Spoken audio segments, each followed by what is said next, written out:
Papa, achète-moi un jukebox. Oh, oh, oh, papa, lorsque j'aurai mon jukebox, je pourrai faire grâce aux amis. Un peu de temps, beaucoup d'économie. Car ils mettront leurs sous dans l'appareil à sous pour écouter Elvis Presley, les chaussettes noires, Johnny Hallyday. Et le dimanche d'après, on prendra des billets pour aller voir Elvis Presley, les chaussettes noires, Johnny Hallyday. Mais ils n'ont rien compris. Elle est toujours là. Après tout, pourquoi pas? Oui, pourquoi pas Dalida? Pourquoi pas Dalida? Car peu de vedettes de la chanson ont eu, il faut bien le dire, dans une carrière encore brève, autant d'admirateurs et autant de détracteurs. Et pour n'évoquer Dalida que le récital qui vient de s'achever à l'Olympia, rarement récital s'est préparé dans des conditions aussi difficiles, voire désagréables pour celle qui devait en devenir l'héroïne. Oui, vous avez raison. Je ne sais pas, il y a quelque chose qui s'est passé que je ne comprends pas, je ne comprendrai jamais. Je ne sais pas si je dois nommer ça cabale ou... Je ne sais pas exactement, mais c'est vrai que dans la presse, il y a eu des choses terribles contre moi, très méchantes. Même je pense que personne n'a eu jamais une chose pareille. Je ne sais pas le dire le pourquoi. Je pense que tout artiste, toute vedette ont des gens... il y a certains publics qui les aiment et d'autres pas. Ils ont des gens pour et contre. Et les gens qui sont contre moi, c'est normal, on aime ou on n'aime pas, c'est normal. Ceux qui ne m'aiment pas, qui n'aiment pas mon genre, peut-être parce que j'ai un accent, parce que je ne chante pas des chansons littéraires, parce que c'est très populaire, enfin il y a un tas de points d'interrogation. Je pense que ces gens-là, ils ont trouvé le moment de se manifester, parce qu'il y a eu un moment critique dans ma vie, que je me suis retrouvée toute seule, et à ce moment-là, ils ont dit, bon, elle est toute seule, on peut l'attaquer, on peut y aller. Ça, c'est une supposition, tout simplement. Mais du moment que tout s'est arrangé pour le mieux, eh bien, ça va. Vous pensez donc vraiment que votre vie privée a pu avoir, notamment dans cette année qui s'achève, une influence sur le développement de votre carrière? C'est-à-dire, pas vis-à-vis du public, parce que finalement, le public, vous savez, il ne s'intéresse pas tellement, enfin j'espère, à la vie privée. Il s'intéresse un peu, mais je pense que c'est le minimum, c'est pas la majorité. Mais dans le métier, oui, c'est possible. Cependant, Dalida, j'ai vu au début de ce mois, sur un hebdomadaire à grand tirage, sur 8 colonnes, Mes confessions par Dalida. Ah, ça, mes confessions, vous savez, c'est un hebdomadaire que, comme tout le monde sait, c'est pas tellement sérieux. Et c'était pas... Ils ont abusé de ma confiance, parce qu'en principe, quand on fait des confessions, vous savez, ils doivent avoir un papier écrit en règle comme un contrat, tandis que là, ils ont été comme ça, tout simplement. Il devait y avoir 5 papiers, il n'y en a eu que 2, parce que dès que j'ai vu de quoi il s'agissait, j'ai fait arrêter ça tout de suite. Et ils étaient venus, enfin, ils m'ont eu un peu à l'abus, ils étaient venus en disant qu'ils allaient faire des papiers sur mon travail sur Olympia, et puis c'était tout à fait différent. Dalida, j'aimerais un peu revenir en arrière maintenant. Oui. On a aussi dit de votre naissance et de vos origines bien des choses. J'aimerais que vous apportiez des précisions. Vous êtes né où et de quelle nationalité? Eh bien, je suis née au Caire, en Égypte, mais de nationalité italienne. Mon père et ma mère sont italiens. Bon, voilà une chose précise et définitive. Oui, oui. Comment... Actuellement, d'ailleurs, je suis française. Comment êtes-vous venue à la chanson?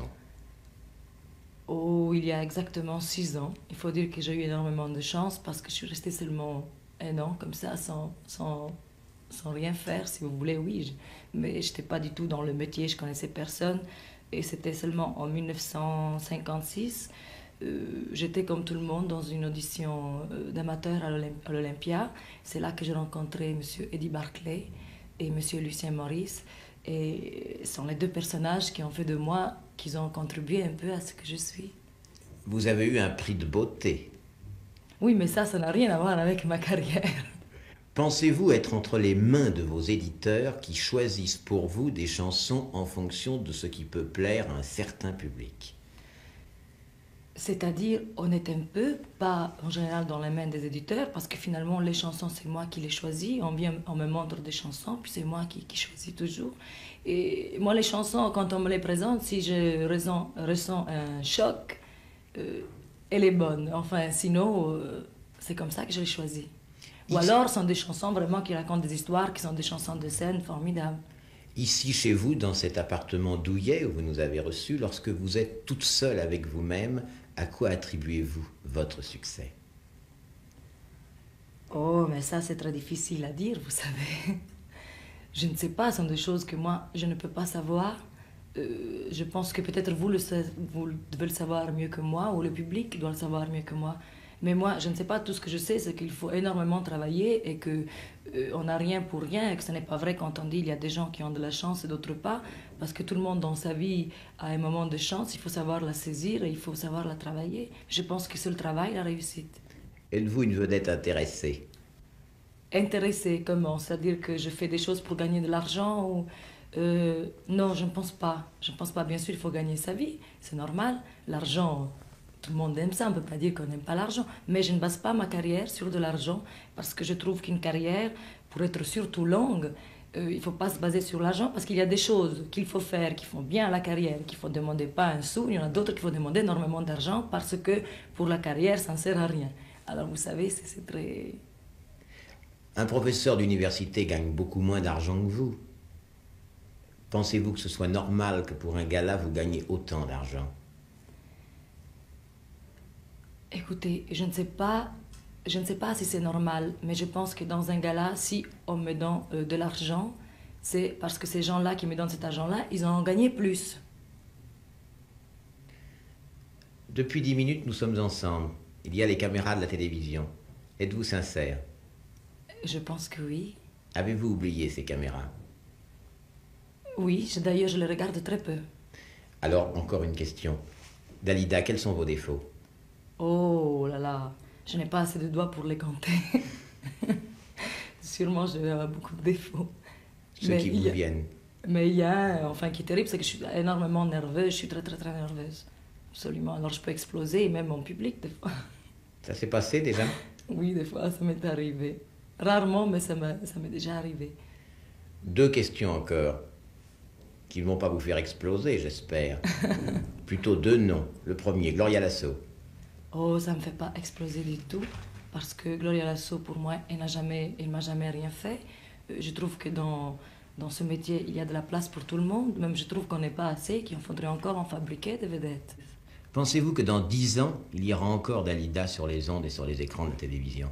Écoutez, je ne sais pas, j'espère. En avez-vous envie? Je vais vous dire franchement, j'ai toujours aimé pouvoir le faire, c'est-à-dire me retirer à 35 ans. Là, j'en ai 27, je peux très bien le dire. J'ai 27 ans, c'est-à-dire dans 8 ans, j'aimerais bien me retirer parce que je trouve que je pourrais vivre une vie à moi et faire autre chose. Il y a tellement d'autres choses à faire que de chanter. Oui, mais alors pourquoi chantez-vous des chansons, disons-le, aux paroles aussi difficilement supportables qu'Itsy Bitsy Petit Bikini? C'est-à-dire, c'est vous qui le dites qui sont difficilement supportables, parce que finalement, c'est le public qui a toujours raison. Et si vous dites ça, vous m'attaquez pas moi, vous attaquez vous, les gens, parce que cette chanson-là est devenue numéro 1 dans le monde entier. Quel est votre public? Mon public, eh bien, je pense que c'est un peu de tout. Il fait d'un peu de tout. D'ailleurs, actuellement, mon répertoire, il est très varié. Aimez-vous chanter? Oh oui, bien sûr, sinon je ne pourrais pas faire ça. Alors, l'année 62, qu'attendez-vous d'elle? Eh bien, j'espère que point de vue carrière, elle soit comme celle de 61, même mieux, mais qu'elle soit quand même moins tourmentée et moins, comment on dit? Agitée. Moins agitée, exactement.